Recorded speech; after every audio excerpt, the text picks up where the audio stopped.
আমরা কি পারবো সারাটা দিন একটা বাগানে একটা গাছের ট্রি হাউসের মধ্যে কাটাতে? সেটা দেখার জন্যই আমরা একটা বড় ছাতা নিয়ে বেরিয়ে পড়লাম, কারণ বৃষ্টি হচ্ছে। ক্যামেরাম্যান ছাতার মধ্যে আসতেই চাইছে না, ওর প্লাস্টিকের টুপিটাই নাকি বেশি ভালো ছাতার থেকে। আরে এই তারছেড়া মালটা তো পা পিছলে পড়ে গেল মাটিতে। এই দেখো, এই ট্রি হাউসটার মধ্যেই আমরা আজকে সারা দিনটা কাটানোর চেষ্টা করব। বাড়িটা মোটামুটি শক্ত নাকি আমরা চললে ভেঙে যাবে তা দেখার জন্য আগে ক্যামেরাম্যানকেই উপরে উঠিয়ে দিলাম, তারপর বাড়িটার ওপরে আমরা দুজনেও উঠে পড়লাম ধীরে ধীরে। আমাদের গা হাত পা ভিজে গেছে, সাথে হাঁপিয়েও গেছি আমরা। তাই আগে আমরা তিনজনে 3টে কলা বের করে খেতে লাগলাম, যাতে আমাদের এনার্জিটা বাড়ে। এরকম একটা ফাঁকা বাগানে কি করে কারো মন বসতে পারে? আমার তো একদমই ভালো লাগছে না এই জায়গাটায়।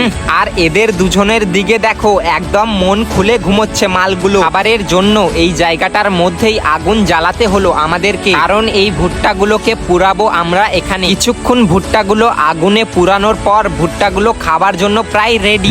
মানতে হবে, গাছের ওপরে ভুট্টা খাওয়ার মজাটাই কিন্তু একদমই আলাদা। ভুট্টা খেতে গিয়ে ক্যামেরাম্যান হট করে নিচে পড়ে গেল, তাই ফটাফট এখান থেকে আমরাও নিচে নেমে এলাম। এই মালটা খালি দুর্ঘটনা ঘটাতেই থাকে। যাই, ওকে হসপিটালে নিয়ে যাই এবার। যাই হোক, তোমরা কিন্তু সাবস্ক্রাইবটা করো।